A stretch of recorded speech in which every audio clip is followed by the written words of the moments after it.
Hello students, स्वागत है आपका मेरे YouTube channel study with Dikshit sir में। आज हम लोग बात करेंगे पॉली एलो कंपाउंड में अगले कंपाउंड की, जो है क्या CCl4 carbon tetra chloride. Carbon tetra chloride का दूसरा नाम क्या है? टेट्राक्लोरोमेथेन। टेट्राक्लोरोमेथेन। इसके बारे में सबसे पहले बताया था लॉरेंटस ने। किसने? लॉरेंटस ने। उन्होंने कोलतार के प्रवाजी आसवन से इसे प्राप्त किया था, और चूंकि आग को बुझाने में भी प्रयुक्त होता है, इसलिए इसका एक और नाम है पाइरीन। क्या बोलते हैं इसको? पाइरीन। पाइरीन इसको इसलिए बोलते हैं कि आग बुझाने में काम आता है। इसका निर्माण सबसे पहले किया गया था किससे? मेथेन से। किससे किया गया? मेथेन से। मेथेन से आपको पता है एक रिएक्शन आपने पढ़ी थी, मेथेन की क्रिया क्लोरीन से कराई थी, क्लोरीन की आदित्य में सूर्य के प्रकाश की उपस्थिति में। तो क्या हुआ था? मेथेन के प्रत्येक हाइड्रोजन को क्लोरीन से विस्थापित कर दिया जाएगा, तो क्या बनेगा? CCl4, और निकल जाएगा क्या? HCl। 4 पदों में होगा, क्योंकि चारों हाइड्रोजन निकलेंगे तो 4 स्टेप में रिएक्शन होगी। यही रिएक्शन मैंने एक पद में कर दी है। इसी को हम लोग पिछले उसमें हमने कई बार देखा, 2-3 बार ये रिएक्शन आ चुकी है। तो वही रिएक्शन है, मेथेन की क्रिया क्लोरीन के आदित्य में सूर्य के प्रकाश की उपस्थिति में कराते हैं, तो क्या प्राप्त होता है? टेट्राक्लोरोमेथेन। इसके अलावा इसका दूसरा तरीका है कार्बन डाई सल्फाइड से, CH2 से। इसको कार्बन डाई सल्फाइड से भी बना सकते हैं। कार्बन डाई सल्फाइड से कैसे बनाएंगे? यहाँ पर आप चाहो तो सूर्य के प्रकाश की उपस्थिति के अलावा यह टेम्परेचर भी ले सकते हैं हम लोग, लगभग 400 डिग्री सेल्सियस के आसपास, तब भी इसका निर्माण हो जाएगा। अगर कार्बन डाई सल्फाइड से बनाना है तो कार्बन डाई सल्फाइड की क्रिया CH2 की क्रिया करा दीजिए किसके साथ? क्लोरीन के साथ। जैसे क्रिया कराएंगे तो सल्फर मोनोक्लोराइड H2Cl2 अलग निकल जाएगा, H2Cl2 अलग निकल जाएगा, और CCl4 अलग बन जाएगा। बैलेंस कर दीजिए, चाहो तो इसको बैलेंस कर दो। बैलेंस करने के लिए क्या करें?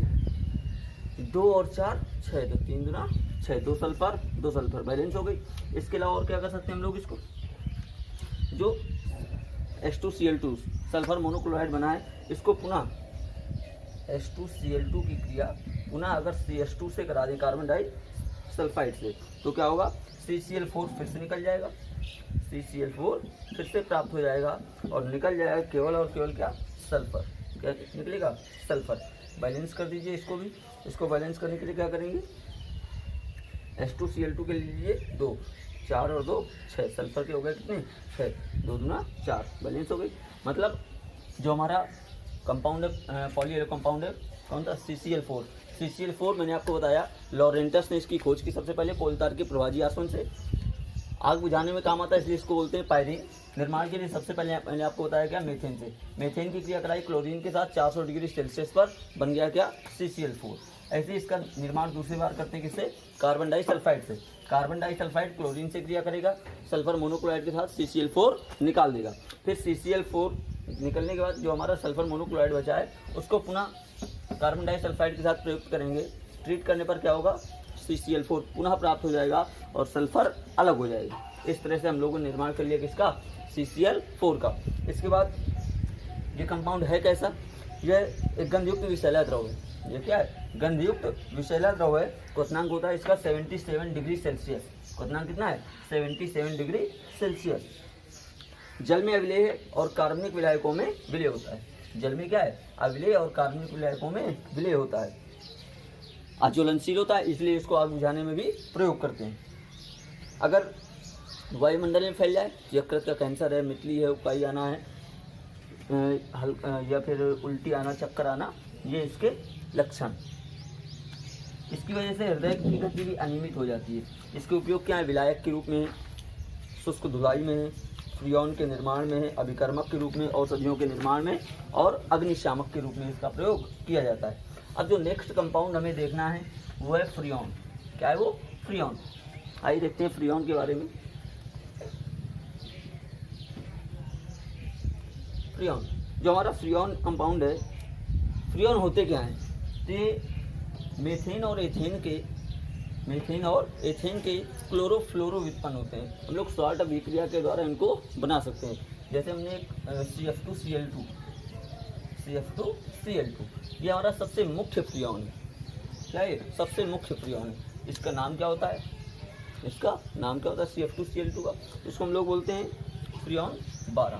क्या बोलते हैं? फ्रियोन 12। तो आइए आज हम इस चैप्टर इसमें टॉपिक में सीखते हैं इसको हमने फ्रीऑन 12 कैसे कहा, नामकरण कैसे करते हैं। देखिए जरा नामकरण करने का तरीका क्या है इसका। नामकरण करने के लिए सबसे पहले लिखते हैं freon X Y Z. Freon X Y Z, X क्या है, वाई क्या है, जेड क्या है। अब फ्रीऑन में नामकरण में एक्स क्या है, वाई क्या है, जेड क्या है। देखिए जो जेड है वो तो है फ्लोरीन की संख्या, जेड क्या है, फ्लोरीन की संख्या। वाई क्या है, वाई है हमारी जितनी हाइड्रोजन की संख्या उसमें एक जोड़िए। और एक्स क्या है, एक्स से कार्बन की संख्या जितनी है उसमें एक घटा दीजिए।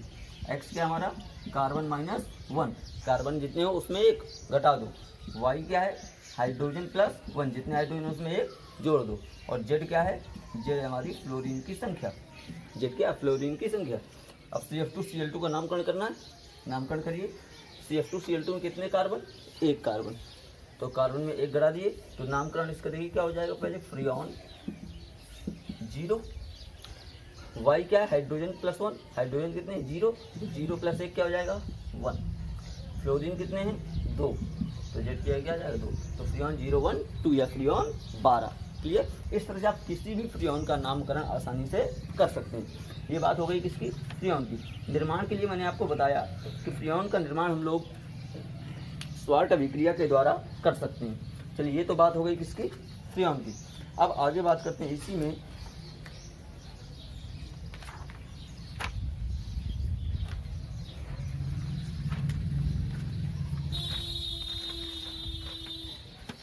इसके नामकरण के बाद हानिकारक प्रभाव क्या है, एक निर्माण इसका कर लेते हैं, कोई फॉर्मेशन। आइए रहा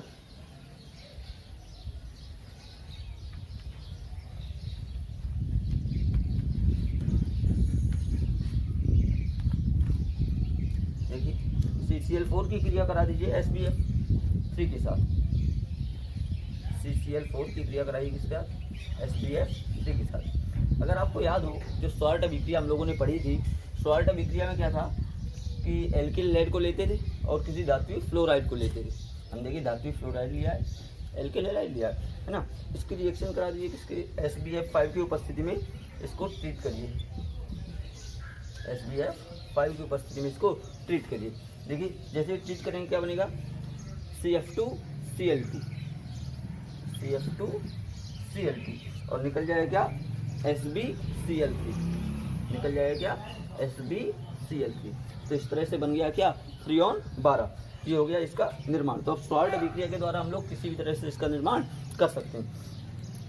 हानिकारक प्रभाव क्या फ्रीऑन के, जो फ्रीऑन है ये वायुमंडल में, जो क्षोभ मंडल में, स्ट्रेटोस्फीयर में जो ओजोन की परत होती है, ओजोन से क्रिया कर लेते हैं और ओजोन से क्रिया करके उसकी जो लेयर है उसको जो है क्या करती है, पतली कर देती है, उससे क्रिया करके उसको पतली कर देती है। इसीलिए जो है इसका प्रयोग अब काफ़ी हद तक क्या हो गया, कम हो गया। ये रंगहीन और कम क्वथनांक वाला द्रव होता है। कैसा होता है, रंगहीन और कम क्वथनांक वाला द्रव होता है। यह अत्यधिक स्थायी है और असंक्षारक द्रव है और अज्वलनशील भी होता है। इसका प्रयोग मुख्यतः हम लोग करते हैं किसमें, जैसे प्रशीतक है, AC एयर कंडीशनर है, उसमें इसका प्रयोग करते हैं, फ्रिज वगैरह में इसका प्रयोग हम लोग करते हैं। इसके बाद अब आइए एक मुख्य कंपाउंड देखते हैं जो बोर्ड एग्जाम में बहुत पूछा जाता है, वो है कौन, हमारा DDT। आइए देखते हैं DDT के बारे में। ये आज आपके टॉपिक का सबसे लास्ट कंपाउंड है आपके फर्स्ट चैप्टर का। क्या है, DDT, बहुत इंपॉर्टेंट है, बोर्ड एग्जाम में कई बार पूछा जा चुका है, आगे भी पूछा जा सकता है। DDT का पूरा नाम क्या है, paradise dichloro diphenyl trichloro ethane. पूरा नाम क्या हो जाएगा DDT का, paradise dichloro diphenyl trichloro ethane. तो अब DDT के बारे में आइए आगे पूरी विस्तार से जानकारी करते हैं। इसकी स्ट्रक्चर क्या है, इसका निर्माण कैसे होता है, तो निर्माण देखते हैं। उसके बाद जो निर्माण में जो स्ट्रक्चर बनेगी उसी हिसाब से हम लोग स्ट्रक्चर भी इसकी देखेंगे। देखिए क्लोरल की क्रिया अगर करा दें कि क्लोरोबेंजीन के 2 अणुओं के साथ, क्लोरल क्या होता है हमारा, पीछे आया था CCl3CHO। अगर CCl3CHO की क्रिया करवा दें किसके साथ, क्लोरोबेंजीन के 2 अणुओं के साथ, ये हमारा क्या है क्लोरोबेंजीन और ये भी हमारा क्या, क्लोरोबेंजीन। क्लोरोबेंजीन के 2 अणुओं के साथ क्रिया करा रहे हैं किसकी, क्लोरल की। क्लोरल को जैसे ट्रीट करेंगे, यहाँ पर उपस्थिति है किसकी, कंसंट्रेट H2SO4, सांद्र सल्फ्यूरिक अम्ल की उपस्थिति में क्लोरल की क्रिया क्लोरोबेंजीन के 2 अणुओं के साथ करते हैं। जैसे 2 अणुओं के साथ क्रिया करेंगे तो दोनों क्लोरोबेंजीनों से क्या होगा, हाइड्रोजन निकल जाएगा। क्या निकलेगा, हाइड्रोजन निकल जाएगा। और जैसे हाइड्रोजन निकलेगा तो इसके ऑक्सीजन का जो CCl3CHO, एक्चुअली में इसकी स्ट्रक्चर क्या है, C double bond OH C और इससे 3 Cl, ये है क्लोरल की स्ट्रक्चर। तो देखिए क्लोरल से यहाँ से क्या होगा, ये ऑक्सीजन इससे निकल जाएगा, इसका ऑक्सीजन और इसके दोनों हाइड्रोजन, यहाँ पर जो हाइड्रोजन है हमारे, वो हाइड्रोजन निकल जाएंगे इस ऑक्सीजन के साथ, ये निकल गए। अब दोनों क्लोरोबेंजीनों की एक एक वैलेंसी क्या हो गई, फ्री हो गई। देखिए जरा, अब देखिए इधर स्ट्रक्चर कैसे बन जाएगी इसकी। देखिए क्लोरोबेंजीन का एक अणु ये फ्री हुआ है। अब इस कार्बन की 2 वैलेंसी क्या हो गई, फ्री हो गई ऑक्सीजन के निकलने से, और दोनों क्लोरोबेंजीन की भी एक एक वैलेंसी फ्री हो गई। जैसे ये निकल गया, अब ये कार्बन ये आगे देखिए इधर है ना, इससे क्या जुड़ा है, हाइड्रोजन, ये हमने जोड़ दिया, ठीक। अब इसके बाद इसी कार्बन से क्लोरोबेंजीन का दूसरा वाला पार्ट जोड़ दीजिए, ये दूसरा कंपाउंड जुड़ गया क्लोरोबेंजीन का, दूसरा मॉलिक्यूल ये आ गया, क्लियर। अब देखिए बाकी बचा CCl3,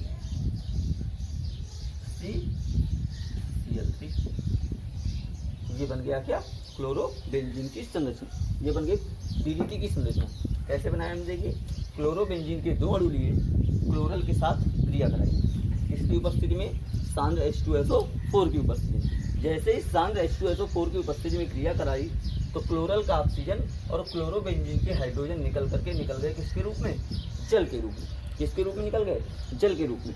जल के रूप में निकले तो दोनों वलय इस कार्बन से जुड़ गए, और बाकी पूरा का पूरा ये आ गया समूह। इसी को क्या बोलते हैं, DDT। देखिए डाइक्लोरो, देखिए पैरा कॉमा पैराडाइस होगा, डाइक्लोरो डाइफेनिल ट्राइक्लोरो, और 2 कार्बन है तो क्या हो जाएगा, एथेन। तो नाम से ही इसकी संरचना बन जाती है, डाइक्लोरो डाइफेनिल ट्राइक्लोरो एथेन। क्या बात क्लियर हो गई। तो इस तरह से ये बात हो गई किसकी, DDT के बारे में। अब DDT है क्या, DDT एक क्लोरीनीकृत, इसमें क्लोरीन है तो क्लोरीनीकृत कीटनाशक पदार्थ होता है। DDT क्लोरीनीकृत कीटनाशक पदार्थ होता है जिसकी खोज, इसके कीटनाशी प्रभाव की खोज की थी पॉल मूलर ने। इसके कीटनाशी प्रभाव की खोज किसने की थी, पॉल मूलर ने। और बहुत स्थायी होता है DDT, क्या है, बहुत स्थायी। इसलिए जब इसका प्रयोग हम लोग किया करते थे तो एग्जिस्ट रहता था, वायुमंडल में बना रहता था, ये डिकम्पोजिट नहीं होता था। इसलिए अब जो है क्या किया गया है, इसके कीटनाशी प्रभाव को देखते हुए अब विश्व के कई देशों में DDT के प्रयोग को वर्जित कर दिया गया है। भारत में भी कई स्थानों में इसका प्रयोग क्या है, वर्जित है। क्योंकि हम लोग जब, अगर बचपन में आप लोगों ने अगर देखा हो, बहुत छोटे रहे हों, तो घरों में आया करते थे कैन लेकर के और छिड़काव किया करते थे DDT का, मच्छर वगैरह को मारने के लिए जो है इसका छिड़काव किया जाता था। लेकिन अब क्या है, विश्व के अनेक देशों में इस पर क्या लगा दिया गया, प्रतिबंध लगा दिया गया। क्यों, क्योंकि ये एक स्थायी पदार्थ है। क्या है, स्थायी पदार्थ है, इसका प्रभाव जल्दी समाप्त नहीं होता है। इससे जो है मिट्टी भी हमारी क्या होती है, सॉइल में भी प्रदूषण वगैरह हो सकता है। इसलिए जो है ये अब क्या कर दिया गया, प्रतिबंधित कर दिया है। तो इस तरह से ये बात हुई किसकी, ये बात हो गई पूरे एक चैप्टर की, हेलो एल्केन और हेलो एजीन की। इस तरह से आपका ये पहला चैप्टर क्या हो गया है, समाप्त हो गया है। जो दूसरा चैप्टर आपका वो है एल्कोहल, फिनॉल और ईथर। अब आपने इस चैप्टर में जितनी रिएक्शंस देखी, मोस्टली वही रिएक्शंस आप फिर से आएंगे किसमें, एल्कोहल, फिनॉल और ईथर में। जो आपका पहला चैप्टर है बहुत इंपॉर्टेंट है। मैंने इस चैप्टर को इतना लॉन्ग किया हुआ है, वैसे आपकी बुक्स में इतना लॉन्ग चैप्टर नहीं है, लेकिन मैंने इस चैप्टर को बहुत लॉन्ग किया है। क्यों, क्योंकि यही सारी रिएक्शन हमने दूसरे चैप्टर में, तीसरे चैप्टर में और चौथे चैप्टर में, यानी अगले 3 चैप्टर में हमें जो रिएक्शन हमने यहाँ पढ़ी इस चैप्टर में, वे सारी की सारी आएंगी। क्योंकि किसी का भी दिमाग, चाहे एल्कोहल का हो, चाहे फिनॉल का हो, चाहे ईथर का हो, एल्डिहाइड हो, कीटोन हो, कार्बोक्सिलिक अम्ल हो, एमीन हो, या कोई भी कंपाउंड हो, सबके निर्माण के लिए एल्किल हैलाइड की आवश्यकता होती है। इसकी जो केमिकल प्रॉपर्टीज़ हैं, इसकी फॉर्मेशंस हैं, ये सारे के सारे आवश्यक हैं। इसलिए मैंने इस चैप्टर को थोड़ा सा लॉन्ग किया था। तो अगले नेक्स्ट वीडियो में हम लोग पढ़ेंगे क्या, एल्कोहल, फिनॉल और ईथर। तो अब आप लोग रेडी रहिएगा। इस चैप्टर को पहले एक बार विधिवत कंप्लीट कर लीजिएगा, क्योंकि अगर ये चैप्टर आपने कंप्लीट कर लिया तो आगे के चैप्टर में आपको दिक्कत नहीं होगी। Okay, thank you.